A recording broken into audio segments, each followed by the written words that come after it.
डाल कर रखा है, अगर मौत थोड़ी देर के लिए मुझसे गायब हो जाए, मैं दर्दे फिराक में टुकड़े टुकड़े होकर मर जाऊं, वो हमेशा मेरे सामने रहता है।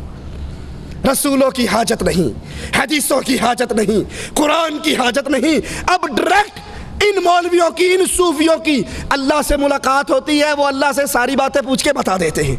आइए कुरान अल्लाह अज़्ज़ा वजल फरमाता है, वमा कान अल्लाह, और नहीं है अल्लाह अज़्ज़ा वजल लियुतलियाकुम अलल गैब, कि वो तुम्हें अपने गैब की बातें, दीन की बातें, कुरान की बातें बताए। वलाकिन अल्लाह यज्तबी मिन रुसुलिही मन यशा, वो जब तुम्हें दीन पहुंचाना चाहता है अपने रसूल मुंतखब करके उन पे वही उतारता है, उन पे कुरान उतारता है, उन पे कुरान की शरह उतारता है। फ़आमिनू बिल्लाहि व रुसुली, तुम अल्लाह पर ईमान लाओ, लेकिन अल्लाह पे ईमान लाने का जरिया क्या है? व रुसुली, उसके रसूलों पर ईमान ले आओ। डायरेक्ट तुम्हारी अल्लाह से मुलाकातें नहीं हो सकती। मूसा अलैहिस्सलाम ने कहा था, ए अल्लाह अज़्ज़ा वजल, मैं आपको देखना चाहता हूँ। तो अल्लाह ने जवाब में कहा, मूसा तू नहीं देख सकता। और यहाँ तबलीगी जमात के मौलवी कहते हैं, अगर एक सेकंड के लिए अल्लाह मुझसे अपने पर्दे को डाल के अलग हो जाए, नजर ना आए, मैं हलाक हो जाऊं। मैं तो 24 घंटे उसका दीदार करता रहता हूँ। आइए कुरान की आयत पे गौर करें, वमन अज़लमु मिम्मन इफ्तरा अलल्लाहि कज़िबा, उससे बड़ा जालिम, उससे बड़ा गुमराह कौन है जो सच्चे अल्लाह अज़्ज़ा वजल के खिलाफ झूठ बोलता है, उस पर झूठ बांधता है। हज़रत आयशा ने तो यहाँ तक कहा था रज़ियल्लाहु तआला अन्हा, जब साइल ने पूछा था कि क्या अल्लाह के रसूल सल्लम ने मेराज में अपने अल्लाह को देखा, मुलाकात हुई? वो कहते हैं ना कि नहीं कीता यार ने एक यार वास्ते, रब महफिलां सजाइयां दीदार वास्ते। रब को यहाँ नजर नहीं आता था? इन्ना लिल्लाहि व इन्ना इलैहि राजिऊन। अपने सामने बिठा के दीदार करने के लिए रब ने महफिलें, ये जुल्म के अकीदे, ये रसूलुल्लाह की शान में गुलूब। तो फिर आयशा फरमाती हैं, जिसने ये कहा रसूलुल्लाह ने अल्लाह को देखा, उसने अल्लाह के रसूल पे झूठ बांधा। नबी तो दुनिया के अंदर दुनियावी आंख से इस जिंदगी से अपने रब को ना देख सके, लेकिन फदाइल अमाल कहता है कि नहीं, ये औलिया से एक सेकंड के लिए भी पर्दा नहीं पड़ता। एक बहुत बड़ी गुमराही इस माशरे में फैली, जिसका सबब यही फदाइल अमाल बनी। वो क्या? हमारे औलिया अल्लाह मरते नहीं हैं, ये तो सिर्फ एक मकान से दूसरे मकान में इंतकाल करते हैं, ये तो सिर्फ मकान बदलते हैं। अब इस जगह पे रह रहे हैं, फिर इस जगह को छोड़कर दूसरी जगह पे चले जाते हैं, इन पर मौत नहीं आती। ये हमारे हाथ में फदाइल सदकात है। सफ़ा इसका 660 है। कहते हैं शेख अबू याकूब ने कहा, मेरे पास मुरीद आया, कहने लगा मैं कल को जोहर के वक़्त मर जाऊंगा। मैंने कहा कोई बात नहीं, आना मर जाना। वो आया, 2 रकते पड़ी, लेट के मर गया।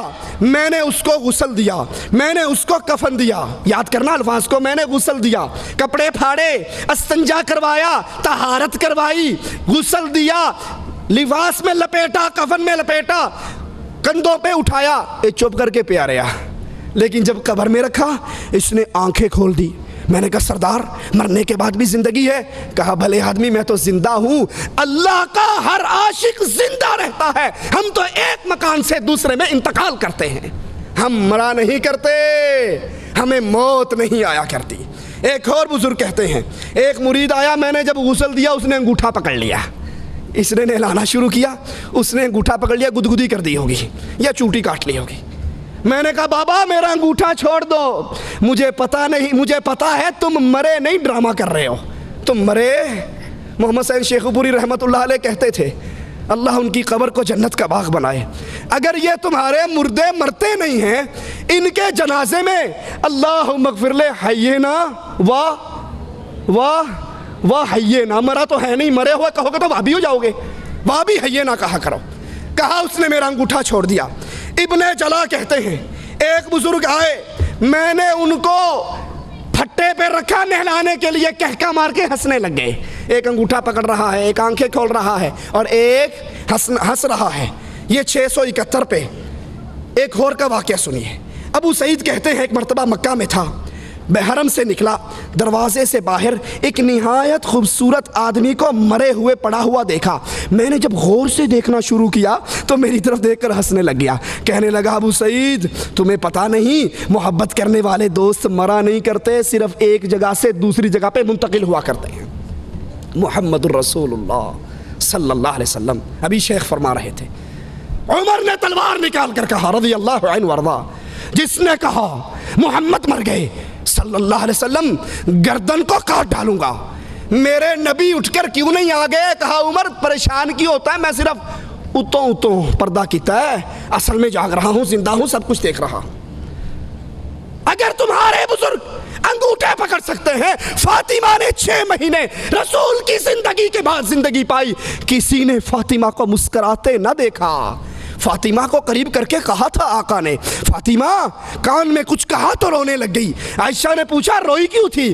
कहा बाबा ने कहा था फातिमा अब मैं तुझसे दूर जा रहा हूं, अब मेरी मौत का वक्त करीब आ रहा है, मैं जा रहा हूं। दोबारा कहा जन्नत में सबसे पहली मेरी मुलाकात तुझसे होनी है। नबी तो कहे मैं मर रहा हूं, कुरान तो कहे वमा मुहम्मदुन इल्ला रसूल कद खलत मिन क़ब्लिहि रुसुल अफ़ा इम्माता, कुरान तो कहे इन्नका मय्यितुन, लेकिन तबलीगी कहते हैं हमारे नहीं मरते। सिर्फ मरते ही नहीं बल्कि ये सफ़ा 669 है, फ़दाइले सदक़ात है। अबू अली ने कहा एक फ़कीर मेरे पास ईद के दिन आया, खस्ता हाल, पुराने कपड़े, कहने लगा कोई पाक साफ जगह है जहाँ मैं लेट के मर जाऊँ? कहा आ जाओ, लेट जाओ, मर जाओ, बड़ी खुली जगह है। वो आया, लेट गया, मर गया, और जब वो मरने लगा एंड हो गया, हवा निकल गई, मैंने गुस्ल दिया। कहने लगा बेवकूफ़, मुझे मुर्दा ना समझना, मैं जिंदा हूँ, क़यामत के दिन पूरी वजाहत के साथ तेरी मदद करूँगा। रसूलुल्लाह ने तो कहा था फातिमा से खुदी मिम्माली मा शिअति, जो जी चाहता है मेरे माल में से ले ले, अमल कर लेना। अर्श वाले ने पकड़ लिया तो मोहम्मद की बेटी मैं छुड़ा ना सकूंगा सल्लल्लाहु अलैहि वसल्लम। उस हदीस को भी सामने रखिए। और ये सफ़ा 711 फ़दाइल सदक़ात। कहते हैं मौलवी ज़िक्रिया साहब, अरब की जमात एक सखी की कब्र पे गई, ऊँट पे सवार होकर गए।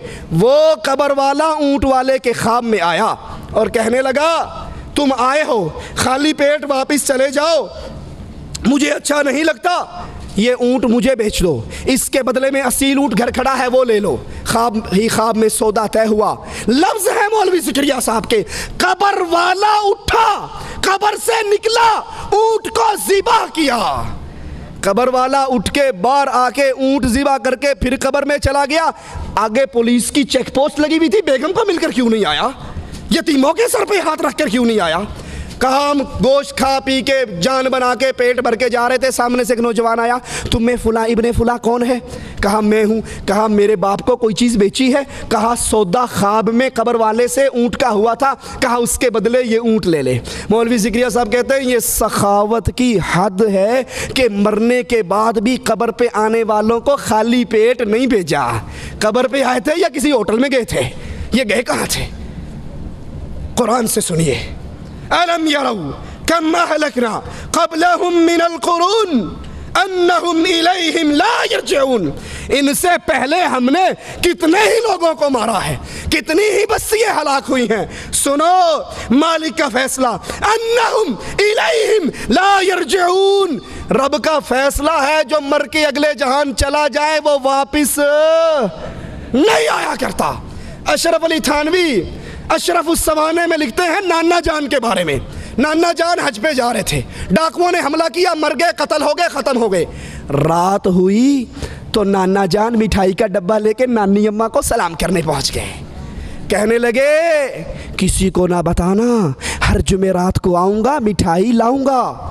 कहा अच्छा ठीक है। थानवी साहब के नाना नहीं बताती।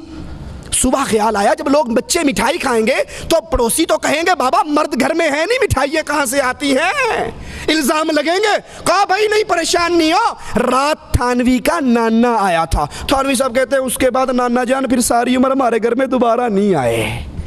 ये थानवी का नाना आया था। कुरान कहता है जो मर गए वह हरामुन अला क़रियतिन अहलकनाहा अन्नहुम ला यरजिऊन, जो मर गए वो वापिस नहीं आया करते। पूछो ये आने वाला कौन है?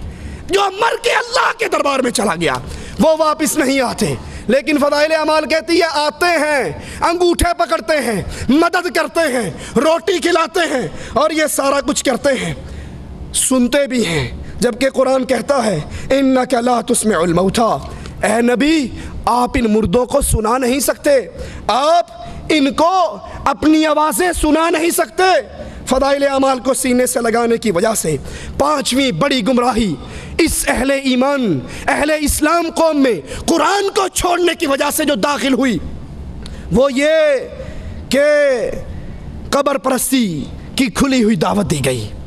कब्र परस्ती की दावत, बुजुर्गों से, मरे हुए बुजुर्गों से मदद मांगने की दावत, उनसे मसाइल हल करवाने की दावत, ये फ़दाइल सदक़ात है। सफ़ा इसका 716 है।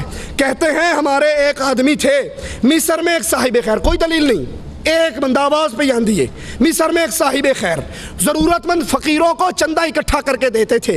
एक फ़कीर आया, चंदा मांगा, कहीं से ना मिला, हर जगह से मांगा। आखिर में एक सखी की कब्र पे जाकर बैठकर सारा हाल सुना दिया कि ये गरीब है, इसको कुछ नहीं मिल रहा, और आकर अपने पास से 1 दिनार तोड़ा, आधा उसको दिया, आधा जेब में रखा। रात को ये कब्र वाला ख्वाब में आया, कहने लगा उस वक़्त मुझे बोलने की इजाज़त नहीं थी, मैंने बातें तेरी सारी सुन ली थी, बोलने की इजाज़त नहीं थी। मेरे घर में जाओ, उन्हें को चूल्हे के नीचे जो मर्तबान है वो फाड़ो और वहाँ सोने और शर्फी दफन है वो मुझे दे दो। ये गए, जगह फाड़ी, सोना निकाला और फिर उन घर वालों से कहने लगा ख्वाब की बात है, हकीकत नहीं हुआ करती, तुम सोना रख लो। कहा बड़ी बेगैरती है, वो मर के भी सदा सखावत कर रहा है और हम जिंदे इस पे कब्जा कर लें। कब्र वाले पर जाओ, कब्र वाले के पास बैठो और वहाँ जाके अपनी मुश्किल सुनाओ। ये फ़दाइल हज है हमारे हाथ में, इसका सफ़ा 138 है। कहते हैं एक आदमी मरा, उसके विरसे के अंदर रसूलुल्लाह सल्लम के बाल भी आए। एक भाई ने सारे बाल ले लिए और एक भाई ने माल ले लिया। माल वाले का माल ख़त्म हो गया, बाल वाले को अल्लाह ने बड़ा माल दिया। फिर जब ये मर गया, मौलवी ज़िक्रिया साहब कहते हैं हमारे सुलहा के ख्वाब में अल्लाह के नबी आए, कहा किसी को कोई मसला हो वो इसकी कब्र पे बैठकर दुआ करे, उसका मसला ख़त्म हो जाएगा। ये फ़दाइल हज है। मौलवी ज़िक्रिया साहब कब्र परस्ती की दावत कैसे दे रहे हैं आप भी सुनिए। कहा जब तुम मदीने में जाओ, नबी सल्लम की कब्र के पास जाओ, अपने सर को झुका कर रखो, नबी की हैबत दिल में बैठाओ और याद करो नबी की जो कब्र है, नबी की जो कब्र है वो कब्र दुनिया की सारी जगहों से अच्छी है, बल्कि रसूलुल्लाह की कब्र का वो हिस्सा जो आपके जिस्म से लगा हुआ है वो काबे से अफजल है, वो अरश से अफजल है, वो अल्लाह की कुर्सी से अफजल है। फिर बैतुल्लाह का तवाफ छोड़ के इसी कब्रों का तवाफ किया जाए ना। हमारे पास तारिक जमील साहब की कैसेट यहीं पर मौजूद है, कोई भाई लेना चाहे तो दे सकते हैं। मोरी शरीफ के दरबार पे गए 19 अमीरों को लेकर, फिर उनका खिताब हुआ दरबार पे। उनके खिताब से पहले गद्दी नशीन ने खिताब किया, उसने कहा मौलवी तारिक जमील और 19 तबलीगी अमीरों ने जिक्र में, फिक्र में, हमद में, नात में, कवाली में, समा में, वजद में, एक एक काम में शिरकत की। हम समझते थे हमारे दरमियान बड़ा फ़र्क है, लेकिन मौलवी साहब का अमल देख के हमें तो यकीन हो गया हमारे दरमियान बनना तो बड़ा होता है, बननी का फ़र्क भी नहीं है। मैं मौलवी तारिक जमील को दावत देता हूँ, इस स्टेज से आकर दावत का काम करो जहाँ इश्क़ मुस्तफ़ा हो और खौफ खुदा हो। फिर मौलवी तारिक जमील साहब ने बयान किया वलीउल औलिया की शान, वलीउल औलिया, कुतुब, गौस, अब्दाल, और नीचे से नारे लगे, नारे हैदरी, नारे रिसालत, नारे गौसिया, या अय्युहन नबी। इसका तर्जुमा किया है गैब की खबरें बताने वाले और मजमा बरेलवियों का, उनके उर्स का। नीचे से नारा लगा, नारे रिसालत। ये कब्र परस्ती की दावत है। कब्रों पे बैठो, कब्र वालों को हाजत सुनाओ। और कुरान ऐलान करता है